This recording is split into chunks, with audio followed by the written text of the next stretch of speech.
का second method क्या है? When new partner brings his share of goodwill in cash। ठीक है, यहाँ पे था प्राइवेट पेमेंट और यहाँ पे क्या कह रहा है? When new partner brings his share of goodwill in cash, यानी कि जब नया साझेदार गुडविल को नगद में लेकर आता है तो क्या होगा। तो इसके टू पार्ट्स हैं बच्चों, ए और बी। मैं आपको ऐसे लिख के बता देती हूँ। व्हेन amount of goodwill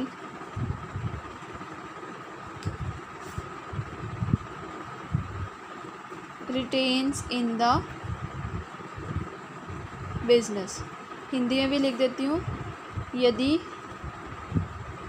ख्याति की राशि को व्यापार में ही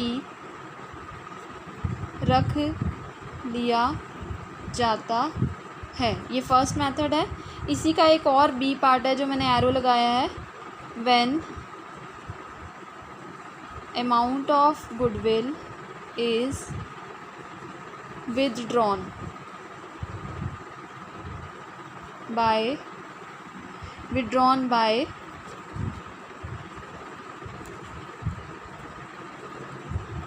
ओल्ड पार्टनर्स। इसका मतलब क्या है? यदि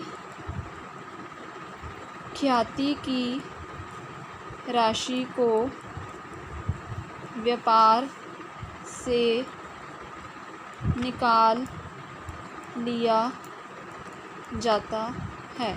अब मैं आपको इसका मीनिंग एक्सप्लेन करती हूँ, फिर ये दोनों मेथड बताऊँगी। यहाँ पे दिया हुआ है when new partner brings A share of goodwill in cash. अभी मैंने आपको बताया कि नया पार्टनर दो चीज़ें लेके आएगा, एक कैपिटल और दूसरा लेके आएगा प्रीमियम फॉर गुडविल, जिसको आप उसकी एंट्रेंस फीस मानोगे 1 और 2।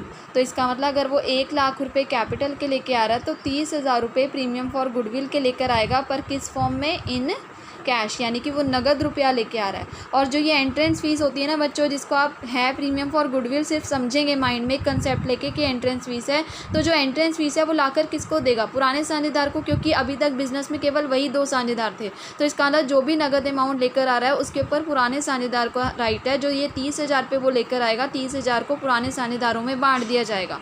ठीक है, पहला पार्ट हमें दिया हुआ है when amount of goodwill retains in the business, यदि ख्याति की राशि को व्यापार में ही रख लिया जाता है तो क्या होगा।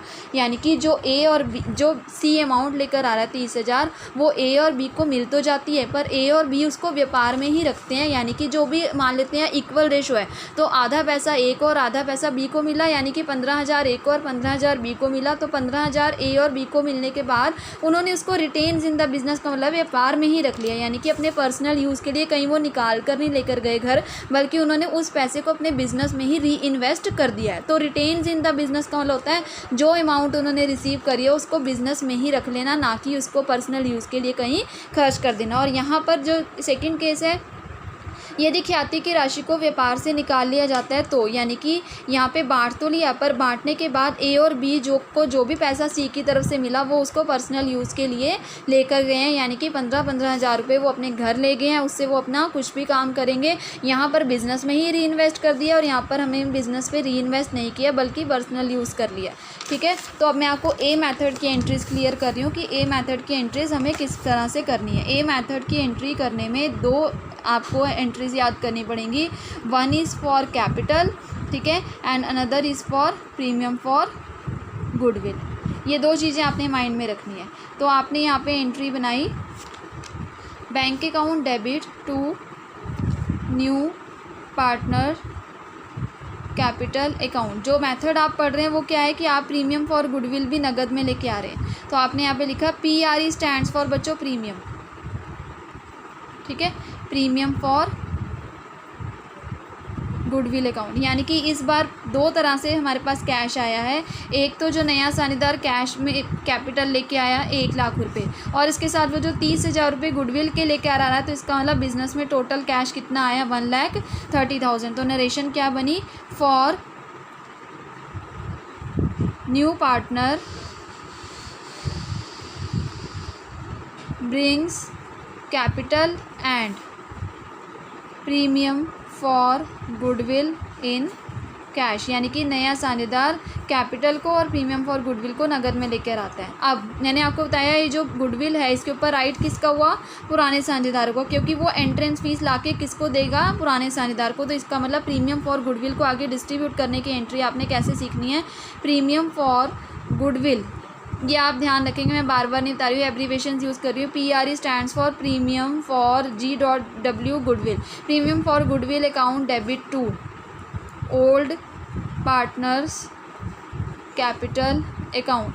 मान लेते हैं ये 30,000 रुपये उसकी गुडविल थी, ठीक है। तो 30,000 को पुराने साझेदारों में बांट दिया। तो आप यहाँ पे लिखेंगे for share of goodwill brought by new partner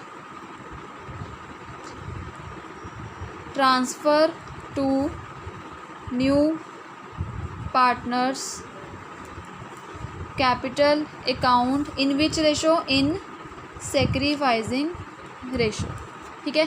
अब मैं आपको एंट्री को याद करना सिखाती हूँ। अब क्या होगा, पहली बार आप कैपिटल और प्रीमियम फॉर गुडविल लेकर आए। अब आपको सेकंड एंट्री कैसे याद रहेगी, यही प्रीमियम फॉर गुडविल यहाँ पे क्रेडिट हो रहा है, तो आपको नेक्स्ट एंट्री यहीं से ही स्टार्ट करनी है। अगर ये यहाँ क्रेडिट हो रहा है तो अगली एंट्री में डेबिट हो जाएगा, भूलना नहीं है। प्रीमियम फॉर गुडविल के ऊपर राइट किसका, पुराने साझेदार का। तो ये जो नया पार्टनर गुडविल लेके आया उसको ट्रांसफ़र कर दिया गया old partners capital account in which ratio, in sacrificing ratio. तो इसका मतलब जो सेक्रीफाइसिंग रेशो आपने निकालनी सीखी है उसको आप यहाँ पे यूज़ करने वाले हो, ठीक है। ये ए पार्ट की 2 एंट्रीज़ हैं, एक नगद में लाने की और दूसरा गुडविल को बांटने की एंट्री, ठीक है।